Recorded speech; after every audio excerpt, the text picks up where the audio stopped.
Sgomberare con la massima urgenza tutte le strutture ricettive e gli alloggi già occupati da immigrati nelle località turistiche e non procedere con nuove collocazioni. Il governatore del Veneto si fa portavoce dei timori e degli allarmi lanciati da sindaci e imprenditori e manda una lettera ufficiale ai prefetti con questa richiesta.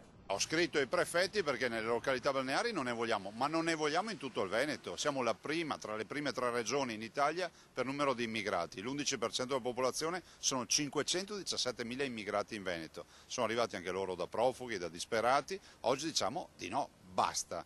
Un impatto negativo sul fronte dell'immagine per le località turistiche nei confronti dei concorrenti stranieri che potrebbe diventare insostenibile e Confturismo Veneto, che teme un colpo mortale alla stagione turistica, chiede di essere ascoltato. Il presidente veneto Marco Mirchielli, che è anche vicepresidente nazionale, chiede un incontro urgente con il ministro degli interni Angelino Alfano, che ha già invitato i presidenti delle regioni del nord per mercoledì 17, anticipando però che il piano di distribuzione sul territorio resterà invariato. Vogliamo metterlo bene al corrente della situazione, anticipa Mirchielli, per essere ascoltati e cercare soluzioni direttamente a Roma, visto che anche la regione fatica a ricevere risposte.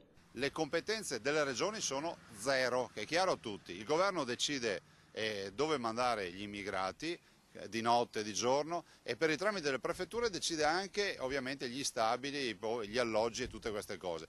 E così cresce la preoccupazione lungo le principali località del litorale, da Caorle a Bibione, da Eraclea a Jesolo, dove si temono speculazioni sulle spalle di questi immigrati, l'annullamento delle prenotazioni negli alberghi e ripercussioni sulla stagione. I sindaci sono i primi responsabili sanitari dei territori che accolgono queste persone. Credo che abbiano il dovere di garantire la sicurezza ai loro cittadini e soprattutto ai turisti, ai milioni di turisti che in questo momento hanno scelto le loro coste per le vacanze estive. Altra preoccupazione degli operatori turistici è quella che imprenditori privati mettano a disposizione gli immobili, operazione ovviamente irregolare ma giudicata negativa per l'immagine.